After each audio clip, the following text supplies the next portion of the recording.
Good morning, everybody. This is Mr. McGee. In today's demonstration, we're going to be talking about how a four-cycle engine works. This is the fundamental layout, the theory behind it. This video we're hoping is going to make it extremely simple for everyone to understand. So, per our CIP 47.0699, task list 1103, which is explain the theory and operation of a four-stroke engine, that's what we're about to do. So what I have here in front of us is just an old four-cycle engine. This is known as a flathead or an L-head design engine, in that the valves, the piston, everything is within the engine block. Very simple design and probably the best for instructional purposes. That's why I chose this one.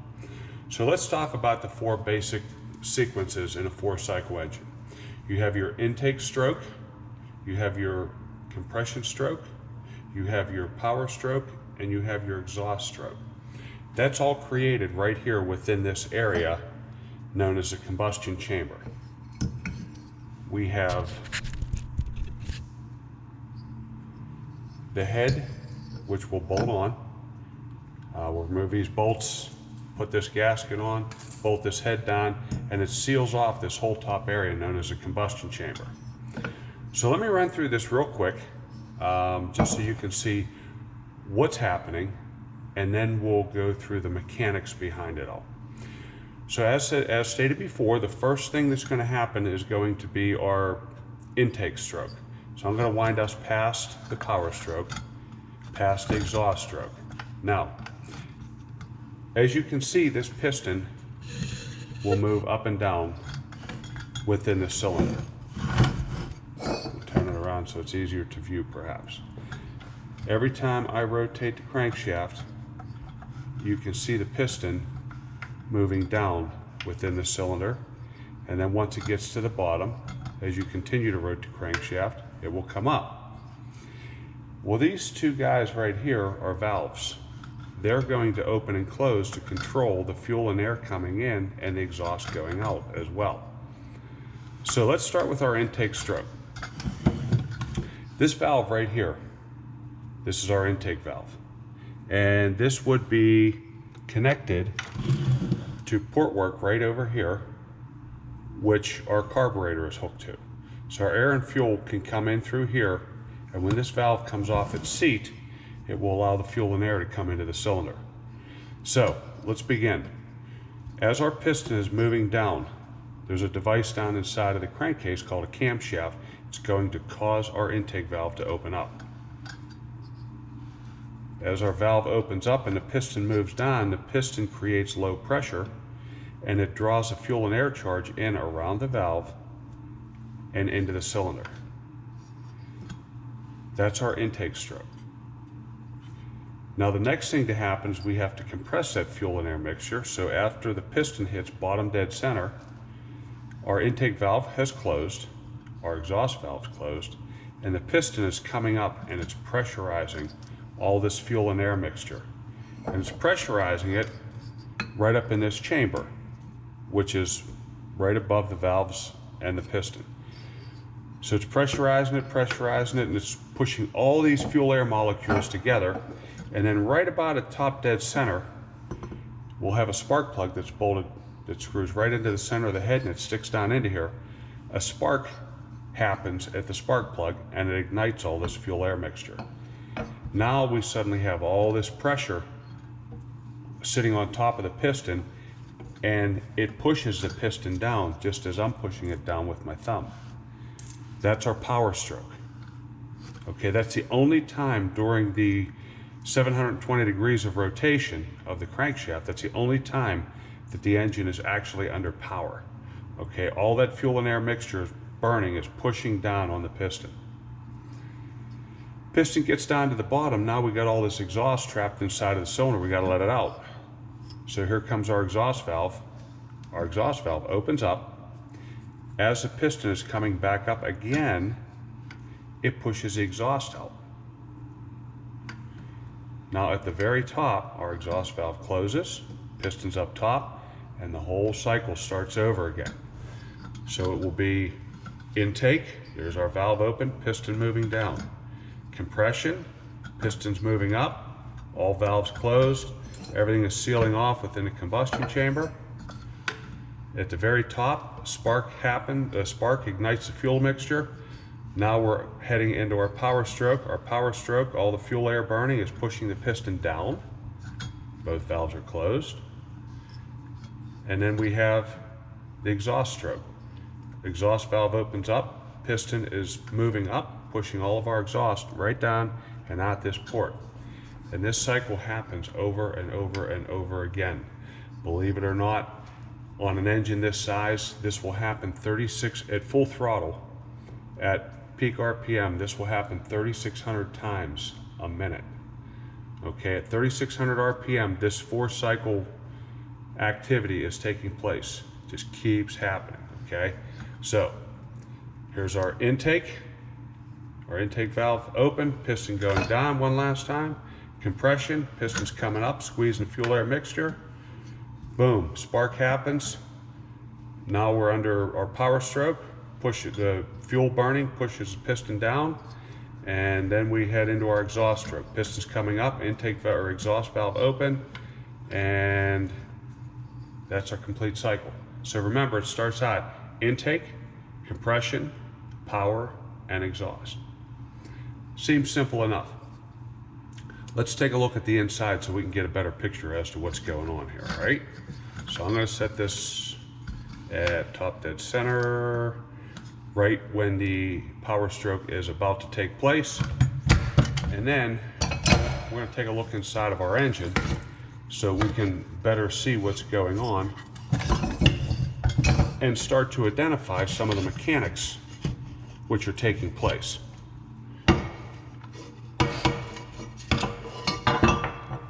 Now, as we look in here, the first component we're going to see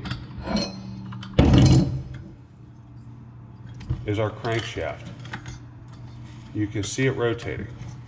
Now the crankshaft is what causes our piston to move up and down. Our crankshaft, attached to it is a connecting rod, and then inside of here is our piston. As we rotate the crankshaft, we cause the piston to move up and down.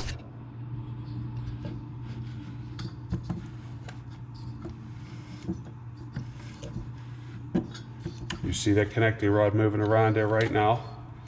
That will be considered bottom dead center because the piston is at the bottom of the stroke. Then as we go around to the top, that will be top dead center. The piston is now at the top of its stroke.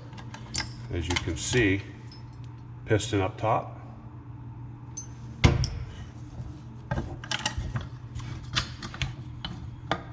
and piston down bottom. See how simple that works? So we've got the crankshaft, we've got the connecting rod, we've got the piston all figured out. Now how are these valves working?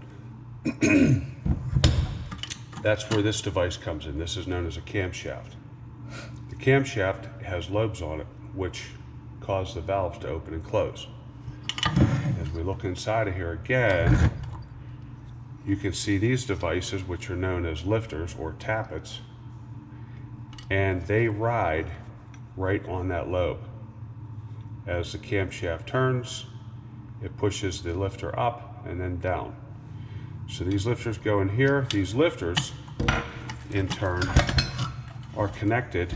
I don't know how well this is going to show, but the lifter is connected right, or not connected, but it touches the valve, and it will cause the valve to move to, to open and close our valve. So you start to see the correlation here, little by little. So we're going to go ahead and we're going to put this camshaft in here properly timed, because it has to be timed in order for the valves to work at the right time. So we have a mark right here on our crankshaft, and we have a mark right here on our camshaft, and we have to line those up when we put this together. Now, as you can see, as we rotate the engine, now you can start to see things happening. Our crankshaft causes our camshaft to rotate. Now our camshaft is going to rotate at half the speed of the crankshaft because the valves only work once every 720 degrees, whereas the piston has to move up and down in the cylinder once every 360 degrees. So there's a 2-to-1 ratio. For every 2 revolutions of the crankshaft, you're going to have 1 revolution of the camshaft. To demonstrate that, you can see our timing marks lined up. As I make 1 revolution, the timing mark no longer lines up with the camshaft mark because the camshaft mark is all the way over here. So we're going to continue rotating 1 more rotation, and you'll see that the timing marks are in line with one another again, just like that. So we see how our crankshaft works, we see where our camshaft is positioned, and we can see that as this rotates, if I can get you a good view here, you can see these are our valve springs which close the valves. Our camshaft opens the valves, but you can see the valve springs moving. So you get the idea of the mechanics of what goes on within the basic 4-cycle engine. Not that complicated,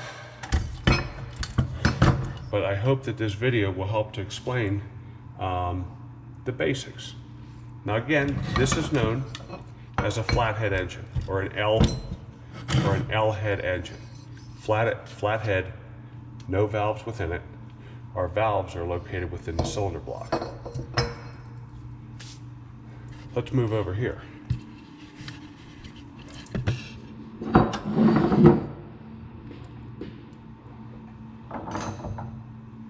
This engine design, though it is a 4-cycle engine, is slightly different in that there are no valves within the cylinder or within the engine block itself. The valves on this engine are located actually in the head. So when we put our head on the engine, our valves are up above the piston. Now this is a much more efficient design.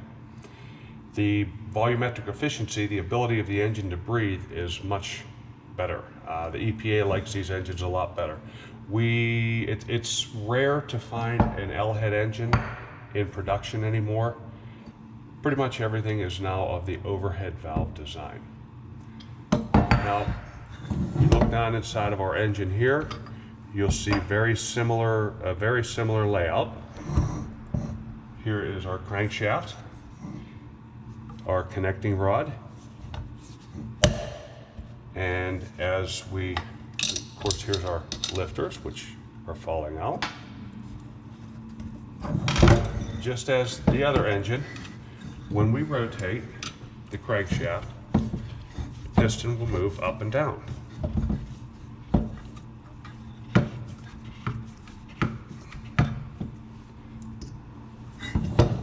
Same basic setup.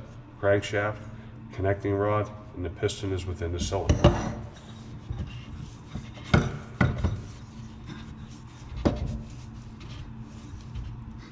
The difference, as I said before, is that this one has the valves built into the head. We have valve springs. You can see your valves that open and close. We have a camshaft. Camshaft located right alongside the crankshaft, just as an L-head design would be. And then I forgot to put our lifters in.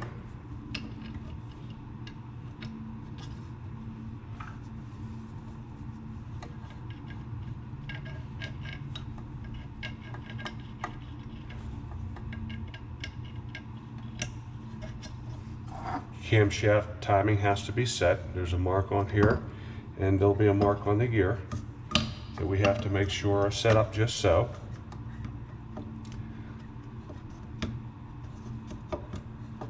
And they don't always go right in, as you can see. Okay. Now, the way this engine works is once the head is on, there's push rods that go all the way down to these lifters, way down inside of here.